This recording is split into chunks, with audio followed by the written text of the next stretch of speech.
तो हाँ जी मेरी भटकियात्मों, क्या हाल है। मेरा नाम है वंश एंड वेलकम बैक टू वंश के विचार। लेके आ गया हूँ आज तुम्हारे लिए सीए फाउंडेशन May 25 की चीट शीट, यानी कि वो सारे इंपॉर्टेंट टॉपिक्स जो तुम्हें याद से देख कर जाने हैं। बाकी मैं फेमस तो हूँ तुम्हारी पेपर प्रिडिक्शन के लिए, मतलब एक दिन पहले आकर पेपर बता देता हूँ और भगवान की दया से टचवुड वही आ जाता है और स्टूडेंट्स को काफी हेल्प हो जाती है। तो सब्सक्राइब कर लेना इस चैनल पर, तुम्हें वो भी जल्दी मिल जाएंगी। बात करूंगा अपने सीए फाउंडेशन September 25 स्टूडेंट्स के लिए। भाई मुझे पता है तुम लोग एग्जिस्ट करते हो, बट मैं चाहता हूँ अभी तुम अपना सारा फोकस सीयूटी और बाकी एग्जाम्स पर दो।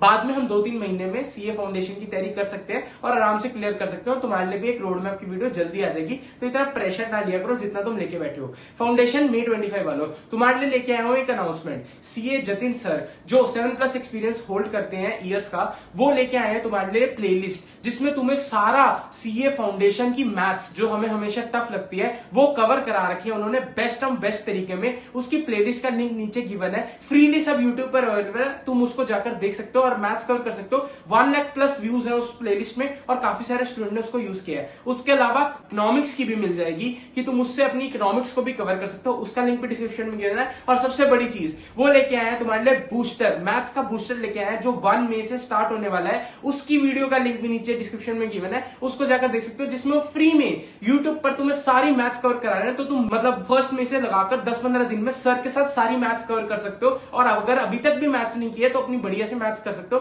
तो डेफिनेटली उसका लिंक डिस्क्रिप्शन में चेकआउट कर लेना। तो शुरू करते हैं हमारी पेपर प्रेडिक्शन। अरे आदत पड़ चुकी है चीट शीट की। तो भैया सबसे पहले बात करूंगा अकाउंट्स की। अकाउंट्स में बात करूंगा बीआरएस, जो हमारा बैंक रिकंसिलिएशन स्टेटमेंट है, हर साल 10 नंबर का आता ही आता है, जो कभी कभी फर्स्ट क्वेश्चन में भी दिख जाता है। एडजस्टेड कैश बुक और ओवरड्राफ्ट इसमें से टफ तरीके होते हैं, इनको ध्यान से कर लेना। फिर भैया शेयर्स फॉर फीचर और थ्योरी, ये 15 नंबर का 6th क्वेश्चन दिखता है एग्जाम में, इसको ध्यान से कर लेना। फाइनल अकाउंट्स विद एडजस्टमेंट, मुझे 10 मार्क्स का इस बार आने की उम्मीद है।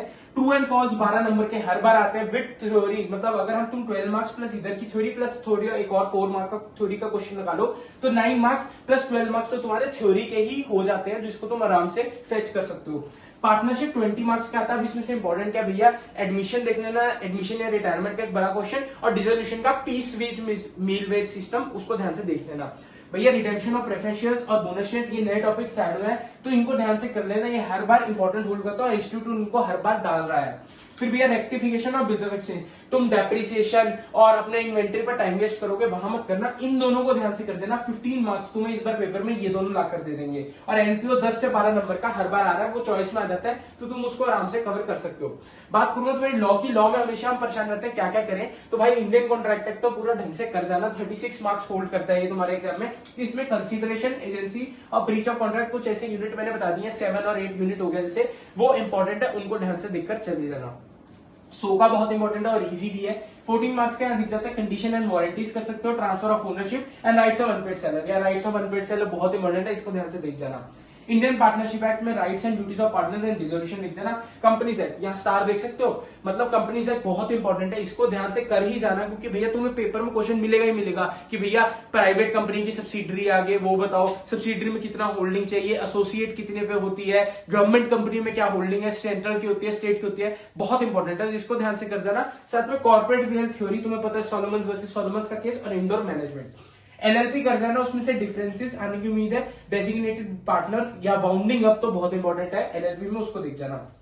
नेगोशिएबल इंस्ट्रूमेंट को मैं कहता हूं तुम छोड़ सकते हो, तुम अगर इतना भी कर लोगे तुम्हारा निकल जाएगा लॉ का पेपर। अगर करना है तो नेगोशिएबल इंस्ट्रूमेंट एक्ट कर लेना, उसमें से ये इंपॉर्टेंट टॉपिक्स देख लेना। Types of negotiable instrument, section 138, characteristics of negotiable instrument and rules of compensation, इतना कर दोगे चल जाएगा। आईआरएफ मैंने मेंशन नहीं किया क्योंकि वो 6 मार्क्स का आता है और वो तुम ऑप्शन में छोड़ सकते हो।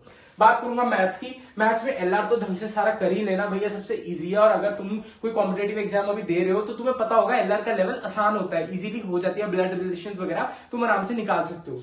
स्टार्ट्स में सैंपलिंग कर लेना, ये फ्री थ्योरी के नंबर है तुम्हारे। सेंट्रल टेंडेंसी, डिस्पर्जन और इंडेक्स नंबर्स तुम देख के चल जाना, इंडेक्स नंबर लास्ट पर पासे, central tendency, mean mean mount, मतलब सारे इजी टॉपिक्स हैं, आराम से कवर हो सकते हैं। अब बात करूंगा मैथ्स की। बच्चे ज्यादातर परेशान रहते हैं भैया हम मैथ्स बैकग्राउंड से नहीं है, क्या करें। पहले तो भैया 1 शॉट्स देखो और जल्दी से अपने टॉपिक्स को समझो, और कवर करने ही है तो सिर्फ इतने टॉपिक्स कर जाओगे तुम्हारी मैथ्स हो जाएगी। डिफरेंशिएशन, इंटीग्रेशन में घुसने की जरूरत नहीं है जो नॉन मैथ्स बैकग्राउंड से है। तुम अगर time value money, AP GP, ratio proportion और लीनियर इनइक्वालिटीज करके जाओगे तुम्हारा काम आराम से बन जाएगा, तो इतना प्रेशर लेने की जरूरत नहीं है।